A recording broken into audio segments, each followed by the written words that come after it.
Bilboko Maximo Agirre kalera begira hasiko dugu albistegia. Bertan dago Zen Lau izeneko gimnasioa.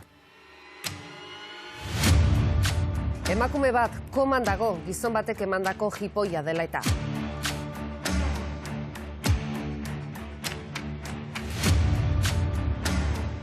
Ertzaintzak bertan atxilotu du erasotzailea. 47 urteko gizona da, arte martzialetan aditua. Esan bezala, arrastoak aurkitu dituzte, hezur arrastoak eta badirudi giza hezurrak direla. Iluntasunean gorderik bizi dira gure herriko kronika beltzak. Gure lana izango da horiek argitara ematea. Juan Carlos Aguilar Shaolin maisu faltsua azken urteotako hiltzaile sadikoenetako bat izan da. Bilboko soto batean zuen gimnasioa erabiltzen zuen emakumeei erasotzeko.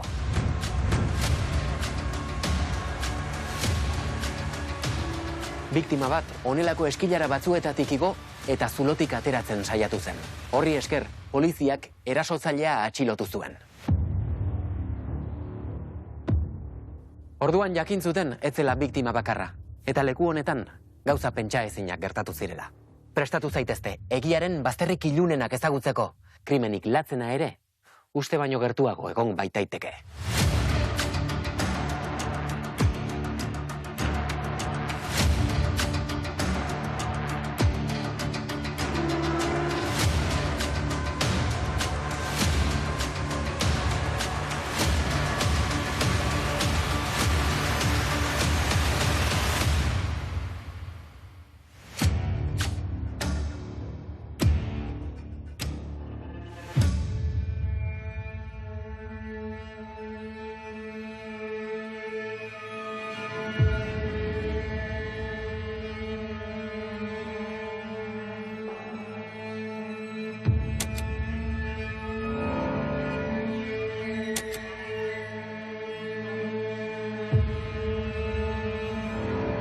Igandea da, arratsaldeko 3 pasata.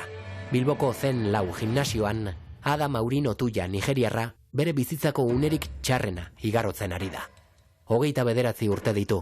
Bere herrialdetik etorkizun hobe baten bila ihes egin zuenean, ez zuen inoiz honelako zerbait imaginatuko. Ada Otuya 29 urteko neska nigeriar bat zen, eta inoiz ez zuenez bizitza erreza eduki, Espainiara etorri zen 2010 urtean lan abila, eta 2012 urtetik Bilbon bizi zen. Maureen is my daughter, and it's a very nice girl before I travel.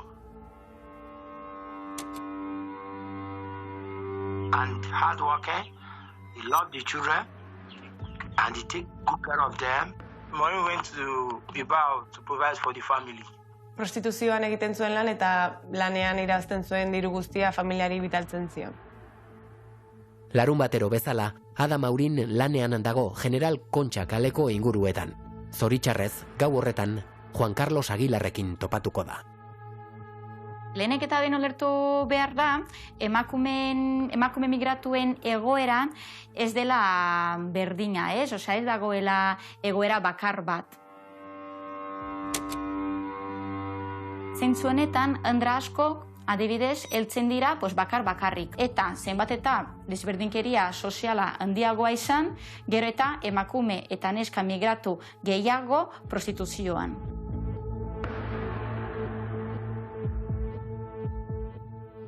Maurin Ada goizaldetik dago Bilboko Maximo Agirre kaleko gimnasio batean bahituta. Bere kabuz sartu da gizon batekin, gimnasioaren jabearekin, baina infernuan dago orain. Une batean, bere bahitzailearen despistea baliatu du ihes egiten saiatzeko. Arratsaldeko 4 aldera 3 dei jaso genitun ertzaintzan. Bi errepide ondotik pasatzen ziren kotxearen gidariaren deiak, zerbait susmagarri ikusi zutela bere ate ondoan. Eta bestea, emakume batek nola ikusi zuen, portalean atzetik bazegoela neska erdibiluzik laguntza eskatzen, eta atzetik eskalieratik berantza arrastratu egin ebala gizon batek. Arratsaldeon bat bi larrialdiak. Emakume bat ikusten ari naiz laguntza eske. Ezin datera eta oihuka ari da gelditu gabe. Zeidazu non zauden zu eta non dagoen emakumea. Aurreko kalean dago eta oihuka jarraitzen du. Bai, baina zeidazu zein kaletan. Máximo Agirre. Zenbakia, esan aldi da. Bai, 12garrenean. Emakumea ezin datera eta orain beste pertsona bat ikusten ari naiz. Atzetik heldu dio. Hau ez deli dio. Ertzaintzaren patrullak handik 3 minutura heldu dira gimnasioko atera. Agente batzuek ezaguna dute gimnasioa. Zen Lau du izena, eta borroka arteak erakusten dira bertan. Agente batzuek ezagutzen zuten gimnasiori bertan ikastaro edo tailer batzuk eman zituztelako. Eta gainera bazekiten bertako jabea Juan Carlos Aguilar zela. Aditua arte martzialetan eta barruan armak zeudela. Espatak, balistak eta katanak besteak beste. Barruan ez dago argirik, eta ertzainak beherantz doan eskailera batekin topatu dira. Kontu handiz jaitsi eta sotoko gimnasiora sartu dira.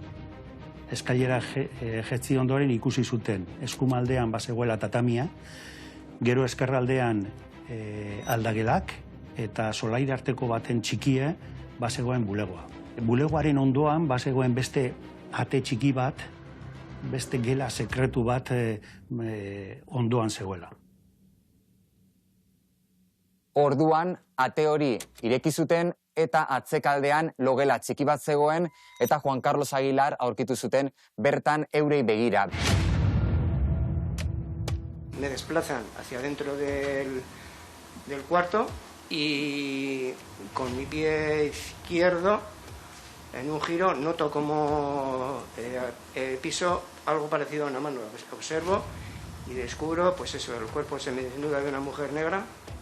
Emakumea ez zuen ezer esaten. Lotuta zegoen, oinetatik eta besoetatik, bridekin lotuta. Con bridas en las manos.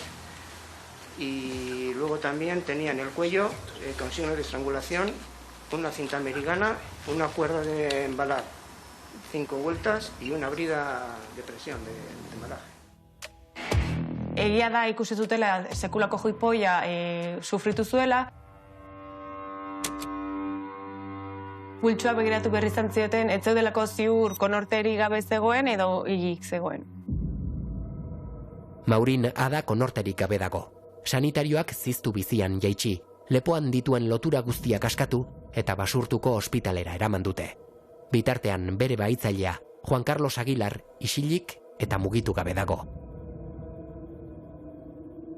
Berak ez zuen erresistentzia jarri eta atxilotuak geratu zen momentuan. Juan Carlos Aguilar oso lasai aurkitu zuten, erdi biluzik zegoela eta galdetu zioten zer zekien emakumeari buruz, zer gertatu zen, zerbait esateko edo zukan. Sorbaldak igo zituen, ezera begira zegoen, ez zuen inongo resistentziarik jarri eta ez zuen ezer esan. Zurrun eta izotz bloke bat bezala agertzen zen. Bazirudien han gertatutakoa edo han gertatutako hilketa ez etorrela berarekin bat. Zerbait ajenoa izango baritz bezala. Beste norbaitek egina izango bazen bezala. Bere munduan sartuta eta inolako erantzunik eman gabe. Azken batean, biktimarekiko jarrera hotza dauka, berak ez duelako pertsona bat bezala ikusten, objektu bat bezala ikusten du. Arratsaldeko 5 aldera eraman dute Ziegara Aguilar. Eta gertatutakoari buruzko galdeketarekin hasiko dira.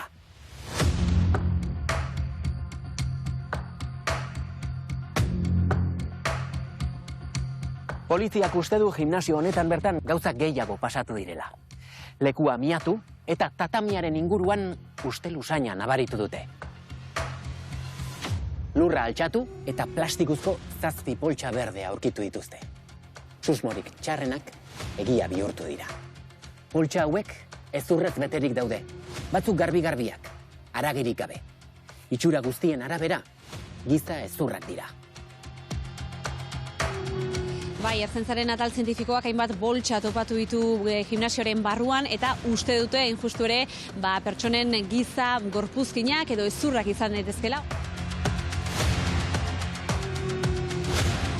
Poltsa horietan, oin bat, atzamargabeko esku bat eta gorputzen zatiak aurkitu zituzten. eta gainea aurpegia, besoak eta hankak azalbarik agertu ziren. Edonor ez da gorpu bat zatitzeko gai. Gorpu bat zatitzeko izakera oso berezia behar duzu.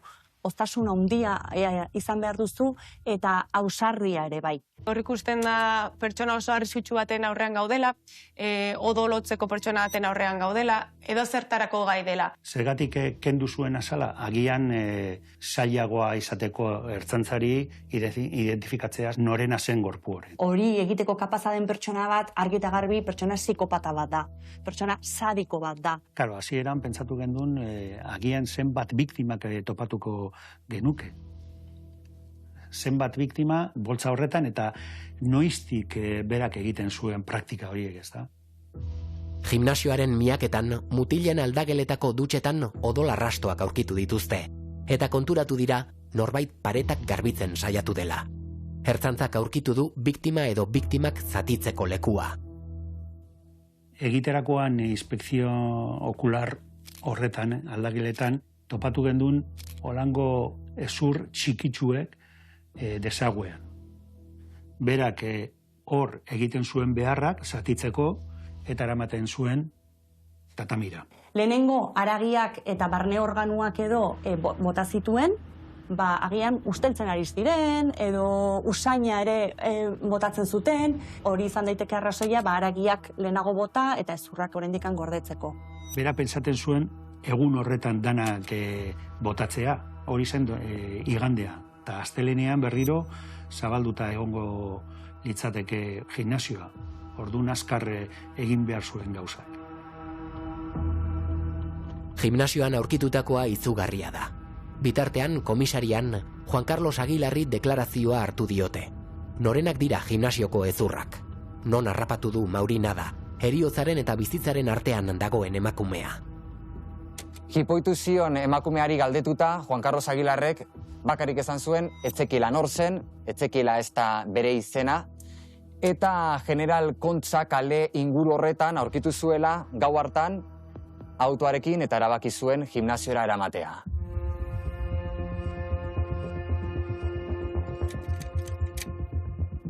Ertzaintzak Juan Carlos Aguilarren bertsioa egiaztatu du. Ekainaren 2an, General Kontza kale inguruan hartutako irudiak ikuskatu dituzte. Bertan Maurina da ageri da.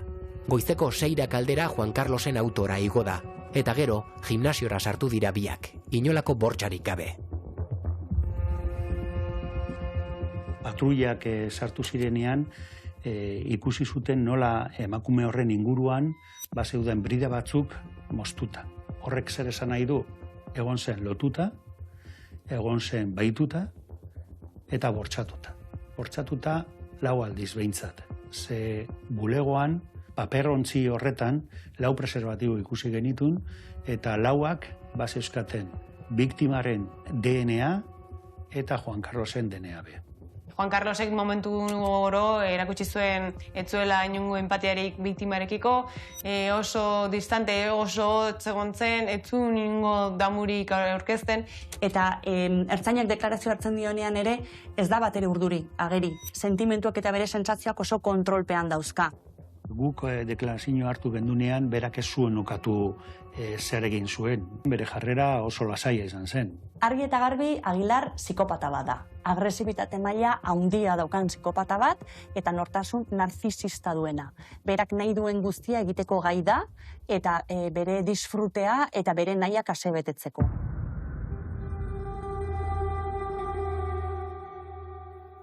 Zaila da Maurin Adaren sufrimendua imaginatzea.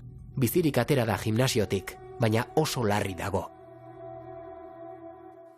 Somebody come from abroad. He told us that there is something wrong. I said, what's wrong? That my daughter is in a coma. I said, which coma? And he was speaking with Maureen like yesterday. There's nothing like anything, sickness or anything problem with him. My dad was shocked and he was confused. Ikertzaileek galdeketa aurrera daramate. Norenak dira poltsetako gorpuzkiak. Gimnasioan aurkitutako gorpuzkien inguruan berak esan zuen emakume bat zela, bakarrik bat zegoela, eta astebete lehenago maiatzaren 25ean kalean aurkitu zuela, Kontxa General kale horretako inguruan zegoela emakume hau, prostituta bat zela, baina etzekien ez da nor zen, ez da bere izenik etzekiela.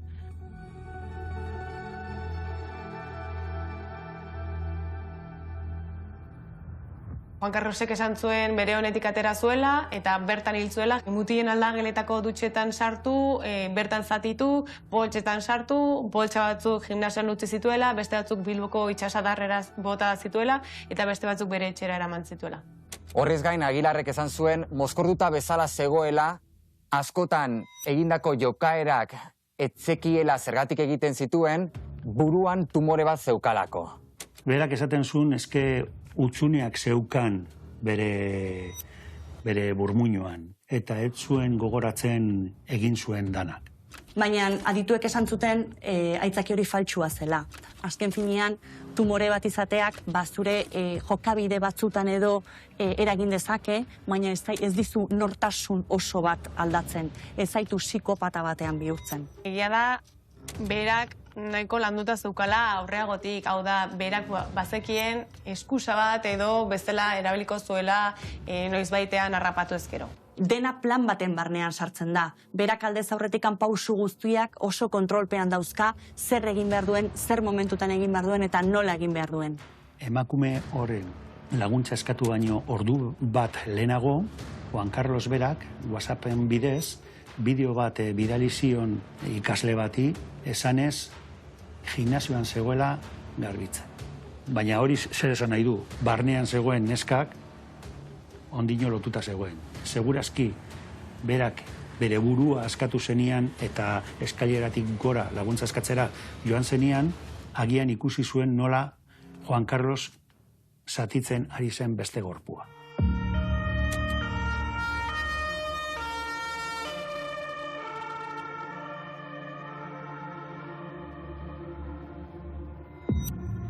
Agilarren etxea ere miatu dute, eta bertan alarma guztiak piztu dituen materiala aurkitu dute. Bideoak eta argazkiak dira, disko gogorretan eta DVD-tan gordeak. Bertan, Agilar hainbat emakumerekin ikus daiteke praktika parafiliko eta sadomasokistak izaten. Aurrerago bere biziko garrantzia izango dute.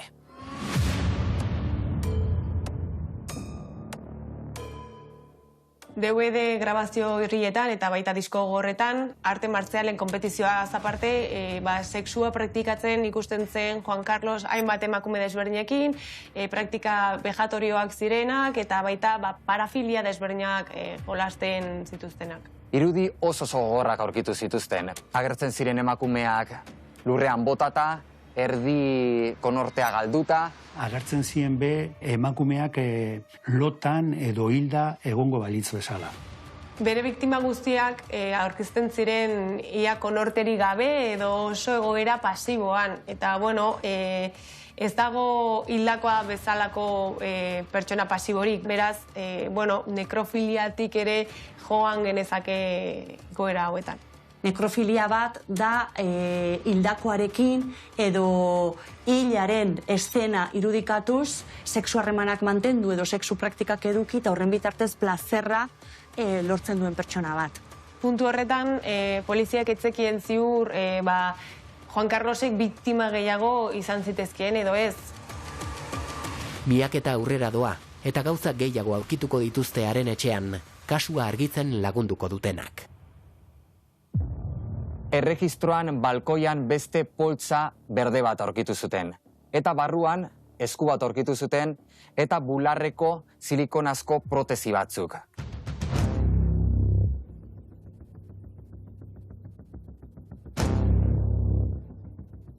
Bilbo Zoazokean gelditu zen berriarekin, Juan Carlos Agilar oso ezaguna zen, auzo horretan, eta arte martziala gogoko dituzten jarraitzaien artean ere.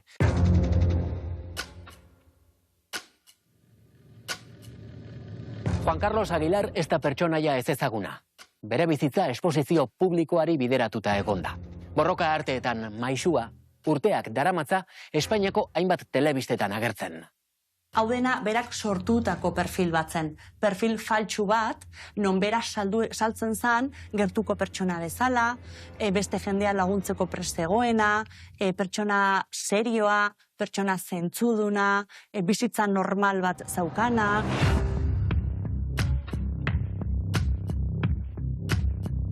Kamerak eta platoak maite ditu. Shaolin monastegi batean egon den lehenengo mendebaldarra dela dio. Juan C. Aguilar ezizena jarri dio bere buruari. Erakustaldi publiko honi esker milaka jarraitzaile izatea lortu du. Orain, kasua ikertzen dutenek galdera nagusi bat dute. Serieko hiltzailea alda Juan Carlos Aguilar. Horri erantzutera bideratuko dute ikerketa. Juan Carlos Aguilar 1975 jaio zen, Barakaldon, eta txikitatik arte martzialetan zegoen praktikatzen, eta erabaki zuen irekitzea gimnasio bat bere anaiarekin. Jendeak esaten zuen Juan Carlos oso pertsona lasaia zela, isila. Jendeari asko kosta zitzaion sinistea Juan Carlosek horrelako ekintza bat egin zezakenik. Azken finean berak estatus bat zaukan. Arrakasta handia zaukan jendearengan, segurtasuna transmititzen zuen, pertsona lasaia bezala adierazten zen.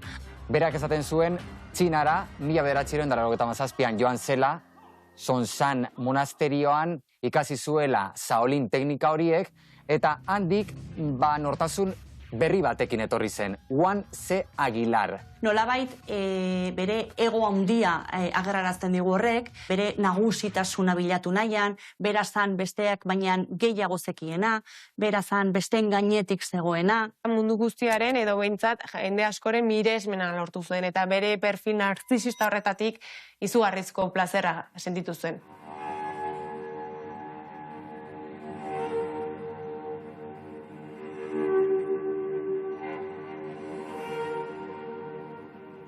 Txinatik bueltan, gimnasioan tenplu budista moduko bat zabaldu zuen. Lasaitasunaren ozeanoa, eta bertako apaiz izendatu zuen bere burua. Bilbo kaletik noizbait paseatzen zen tunika laranja bategaz, eta, ezaguna zen. Bariteke bere haurtzaroan konplejo asko izandako pertsona bat izatea Juan Carlos, eta nolabait konplejo horiek ase betetzeko edo Txinatik etorri zenean beste pertsonaia bat sortu zuen bere buruan. Izan ere, bere anaia zaharraren menpe egon zen bizitza osoan. Bilbon gimnasio bat zeukaten elkarrekin. Bertan izandako istripu batean hil zen Juan Carlos Txinara bidaiatu aurretik. Bere anaia hil zen gimnasio bertan igogailuagatik aplastauta. Orduan geratu zen bera bakarrik gimnasioekin. Eta kointziditzen du momentu hortan ere Juan Carlos Txinara joan zela. Ez litzateke arraro izango, berak hilketa hortan parte hartu izana. Evidentziarik ez dago, baina bakoitzak atara ditzala bere ondorioak, ikusita nolakoa den Juan Carlos Aguilar.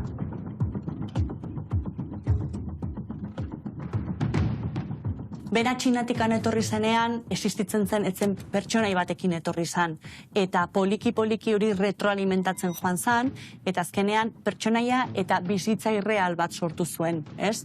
Eta denetarik entzuten zen. Alde batetik, gimnasio horietako jarraitzaileak zirenen artean, basaten zuten pertsona bikaina zela, lider bat zela, baina bestalde, arte martxaren adituen artean, esaten zen, beldurtia zela, gezurti bat zela, zalantzatia, eta gezur batean bizi zela. Nik uste dut, berak azkenean sinetzi zuen benetan sortutako pertsonajeak.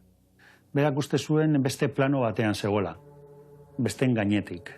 Eta ikasleak holan hartu zuten, Jakin ostean zer egin zuen, ondino batzuk defendatzen zuten, Komunikatzeko gaitasun handia zuen ere, seduzitzeko abilezia handia zuen ere, eta jendea oso errex erakartzen zuen.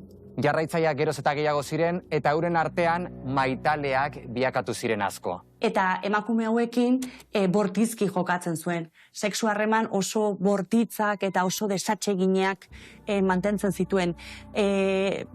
Mesprezua adierazten zuen emakumeekiko.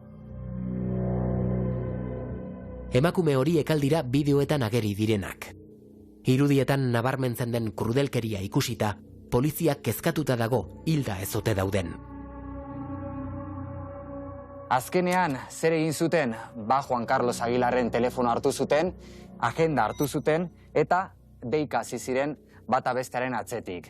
Astiro identifikatu gendun danak, eta ia gehienak ikasleak ziren, bere ikasleak ziren.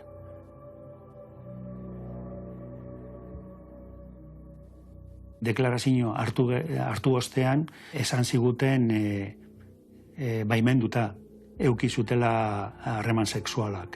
Edo zer gauzatarako prest daude emakume hauek, batez beste miresten egiten dutelako Juan Carlos. Benetazko mirespena daukate Juan Carlosekiko. Esan beharra da baita ere, behin ekintza bortitzoiek edo sufrimentu hori bizituta oso zaila dela hortikan alde egitea ere bai. Biktima horiek askotan gimnasioan bertan hartzen zituen, errazenak zirelako, baina beste batzuetan kalean aurkitzen zituen biktima horiek. Kalean ibiltzen zen ehiztari moduan, autoan, barruan eta kale batetik bestera biktima bila egoten zen. Prostituta perfila zutenak, babesgabezia zutenak, nolabait defendatzeko zailtasuna izan zezaketenak. Zaurgarritasun egoeran zeuden pertsonak ziren Juan Carlosen biktimak, berak bazekien nola hurbildu haiengana, zer esan eta nola lortuko zituen berak nahi zituen gauzak. Ohitura sexual horiekin eskaladan joan zitzaion bere agresibitate hori. Eta nolabait iritsi zen puntu bat, agresibitate hori eskapatu egin zitzaiola bere kontroletik, eta hor hasten da Juan Carlos hilketa horiek egiten. Batzuk nahita edukitzen zituzten sexu harreman horiek, baina beste batzuek etzekiten ez da zer egiten zuten. Bueno, nire ustez argi ikusten da, emakumeekiko mesprezu berezi bat zuela. Ezaugarri guzti hauek kontuan hartuta esan genezake Juan Carlos predatzaile badala, eta, biktima oso zehatzak bilatzen dituela. Emakume horien guztien artean, bada bat behin baino gehiagotan ageri dena. Eba du izena, eta 16 urtez Juan Carlos Aguilarren neskalaguna izan dela dio.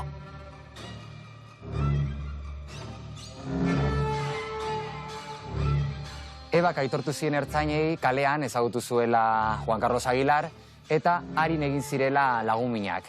20 urterekin Ebari iktuz batek eman zion eta ondorio latzak zituen, ondorio psikikoak eta fisikoak. Kasuak gero eta itxura okerragoa du. Maurina da aurkitu eta 3 egunera, zatikatutako emakumea identifikatu du poliziak.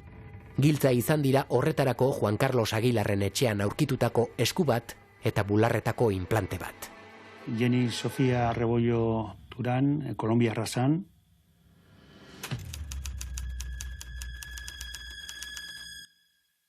Mi hermana era una chica muy trabajadora desde muy joven. Ella siempre tuvo una peluquería acá en Montería. Adicional a que ella empezó a estudiar medicina y los sábados y domingos trabajaba conmigo en nuestra peluquería porque ella montó una peluquería. Kolonbian galdu zuen ume bat, eta horrezegatik depresio bat hartu zuela, eta horrezegatik etorri zen ana. Ella decidió irse a España por una tragedia familiar que su hijo murió en un accidente cuando tenía solo 7 años. Ella decide abandonar todo y buscar nueva vida, quería como olvidarse de la tragedia y se fue para España, fue por eso, más que todo. Jenny ile apaintze gisa arituko da, eta bere lokal propioa irekitzea ere lortuko du. Badirudi bizitza berregin duela. Hemen, baita beste gizon batekin hemengoa, bertakoa, eskondu zan, eta uste dut beste ume bat ukizutela. Hala ere, ama berriz izateak ez zion semearen heriotzak eragindako sufrimendua arindu. Ella muchas veces llamaba a mi mamá llorando y le decía, madre, yo todavía no puedo superar la muerte de Juan Fernando, de su hijo. Nunca recibió ayuda psicológica, pues estaba sola en España. También digo que fue la soledad, la falta de empatía con muchas personas. Minari ihes egiteko, edateari eta drogak hartzeari ekin zion. Ella sí tenía problemas de adicción, más no prostitución como tal. De más que también como ella andaba, pues ya para ella no es un secreto de que ella se volvió adicta.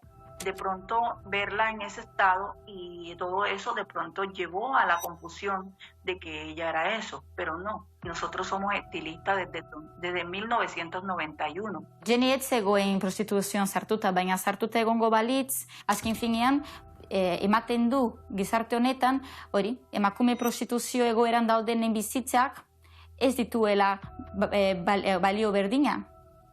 Baina hori da ere, hori, epaiketa moralak, sistemak bultzatzen duena batez ere, hori, emakumeen kontrakoa, eta ez proxeneta edo puteroen kontrakoa. Jenny Sofiaren lagun batzuk esaten zuten elkarrekin ezagutzen zirela. Leku berdinetan betik ibiltzen ziren, eta gainera noizbait ikusi zuten elkarrekin. Según cuenta mi hermano, ellos vivían cerca. Mi hermano dice, yo pasaba y ese hombre bajito me llegaba como a la cintura, todo prepotente, siempre caminaba con una prepotencia y como que no miraba a nadie y todo el tiempo miraba hacia arriba, caminaba muy egocéntrico, mi hermano cuenta. Esango genuke nolabait megalomania bat daukala, ez? Berak du boterea eta bera da gainontzeko pertsona guztien gainetik dagoena. Horrelako nortasuna dauka Juan Carlosek.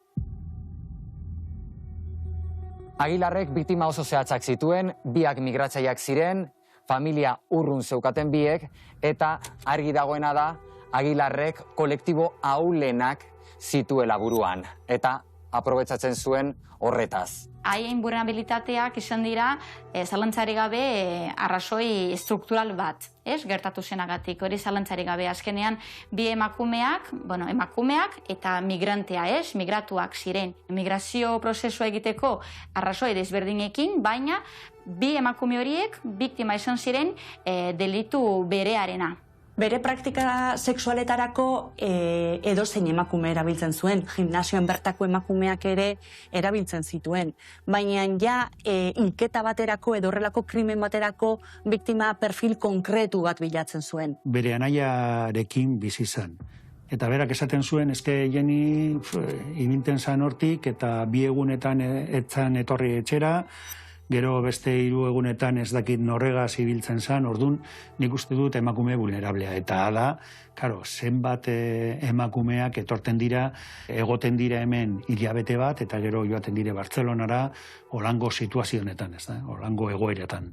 Azken finean, heteropatriarkatuak erakusten duena da, emakume migratuak garela, gauzak, objetuak, gizonezko plazerrerako ontziak. Guztiz, deshumanizatzen dituzte gure bizitzak. Nere ustez, berak topatzen zuen, inor ez zuen faltan botako emakumeak. Baina Jennyk egunero hitz egin ohi zuen amarekin.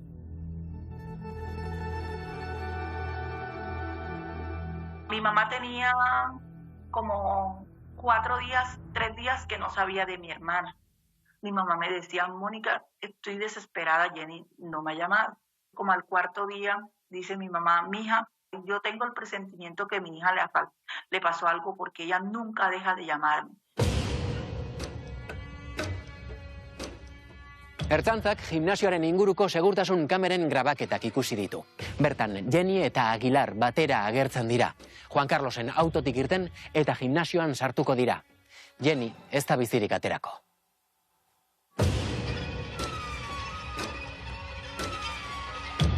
Ikusi gendu nola ez ezagun batek Kontxa Generalean kalean gogaitzen ari izan Jenny Sofia. Eta justu momentu hortan pasatu zen Juan Carlosek bere pikapekin eta jaso zuen Jenny Sofia. Eta eraman zuen gimnasiora. Eta hori gertatu zen gaueko larunbatan 3 aldera, gutxi gora bera. Geroago jakingo da, emakumearen gorputz zatiak gimnasioko dutxetan erretzen ere saiatu zela. Gainera, argazki batzuetan hilik eta loturik ikusten da. Aguilar bere ondoan, zutik, biluzik. Jenny Sofia Rebolloren azken momentuak oso krudelak izan ziren.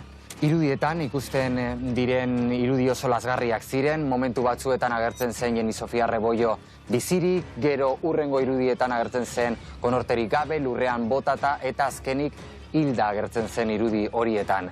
Sekuentzia guztia dokumentatzea nolabait ikustarazten digu bera arro sentitzen zela lortutakoaz. Berak plan bat zeukan eta plan hori lortu zuen, plan hori burutu zuen eta hori lortu zuenean nolabait arrotasuna sentitu zezakeen. Hor ikusten da, Juan Carlosek benetan botere hori betirako gorde nahi duela, ez? Eta grabatzeak garbi uzten du planifikazio mahai bat bazegoela.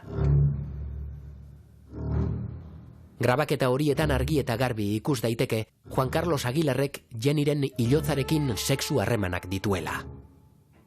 Hilda nabaritzen da, hilda dela. Ze gainera beste egun batzutan argazkiak ateratzen ditu eta leku berdinean dago. Eta posizio berberean. Non zegoen kokatuta hoge hori, beste biktima hartu gendun gela sekretu horretan.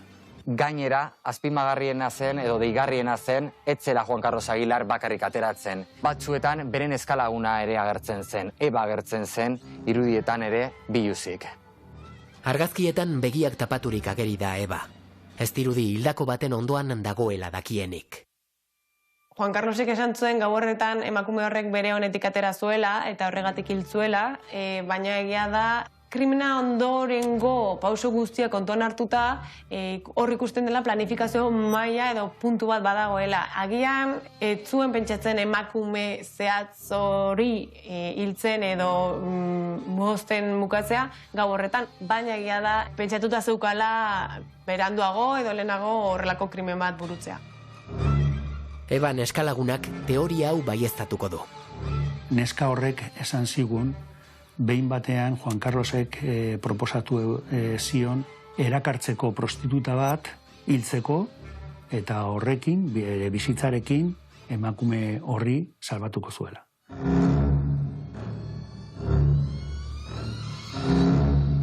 Para mí él es un psicópata. Yo sinceramente le digo, loco no estaba. Él sabía lo que hacía y él sabía por qué lo hacía y cómo lo hacía. Él premeditó todo lo que hizo, como la torturó porque él torturó a mi hermana. Eso fue algo premeditado. Él tenía una maldad interna, una maldad que venía llena de resentimiento, de odio hacia nuestro género, porque no solamente fue mi hermana, fue la otra chica también. Juan Carlosek ez du gaixotasun mentalik, ez du trastorno mentalik, ez da gaixotasun bat. Psikopatia da nolabait pertsona honen nortasuna edo pertsona honen izaera gizartearen normalkuntza baten barruan sartzen ez dena. Bere nortasuna gizartearekin bat ez dator. Bueno, eskin finean, Juan Carlos Aguilar zen heteropatriarkatuaren seme osasuntzu bat, misoginia eta emakumeak gorrotatzen dituen gizon bat, eta bere arrasa eta sexo privilegioaz oso kontziente zen gizon bat. Ekainaren 5ean bertan daramate Juan Carlos Aguilar epailaren aurrera. Han dagoela jakingo du, Maurin Ada Otuya hil egin dela. Irantzun Mentxaka, Ada Ortullari ezin izan diote bizia salbatu.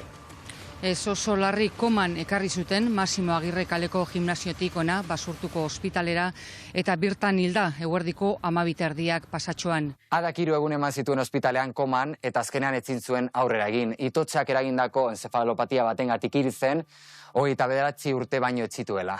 I miss my daughter so much. Much. Till today, when I'm speaking with you, I'm still feeling it. They used to cry, and whenever they remember Maureen, they used to cry. And Maureen has been the one providing for the family ever since.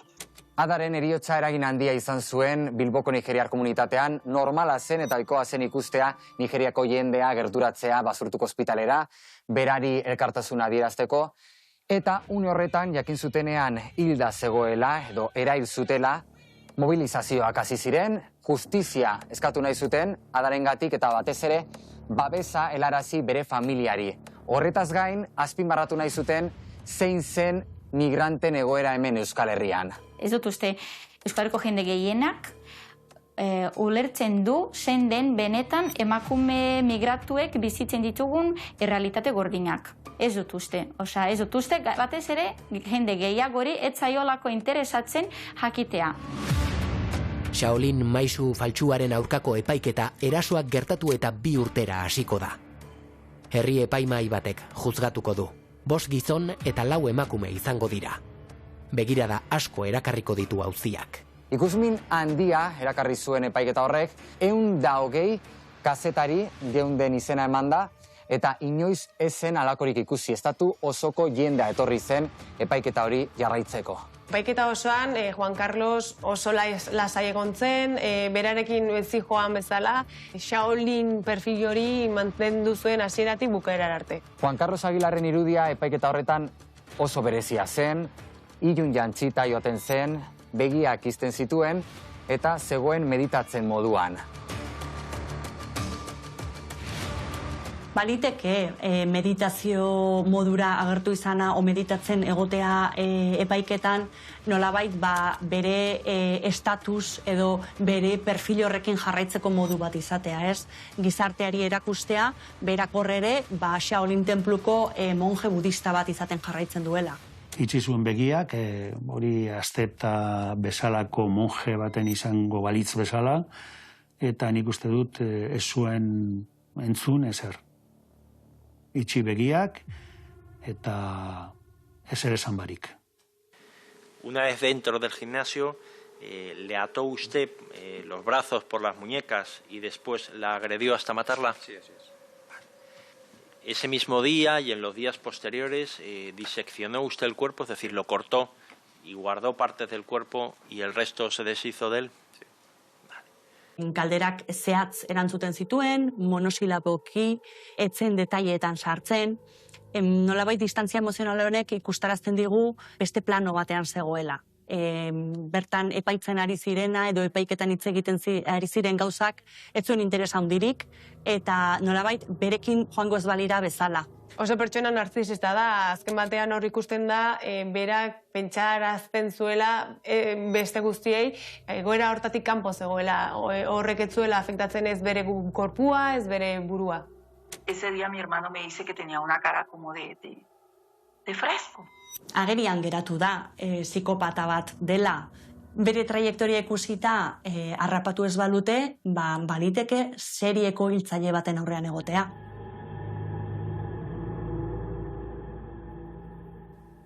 After 10 years we lost Maureen, things have been difficult over here. So ever since they lost Maureen, I've been feeling it, going through a lot. We are not live like where Maureen is alive. He said since Maureen late, he has been missing him so much. The family have broke down really. Really broke down. Estos 11 años que han pasado para nosotros han sido de mucha tristeza. Desde ese momento hasta el día de hoy, te cuento que mi mamá es otra persona, mi mamá se enfermó. Y yo le digo, ay mami, vamos a recordar cosas buenas de Jenny. No pensemos tanto en lo malo que le pasó, sino en las cosas buenas. Tenemos que recordar esas cosas buenas de ella. Ella era como el motor de nuestra casa, el motor de nuestra familia, porque Jenny era la que para todos tenía. Culpable de haber dado muerte a Jenny Sofía Rebollo, sin que ésta hubiera tenido la posibilidad de defenderse. Culpable de haber dado muerte a Maureen Ada Otuya, decidido por unanimidad.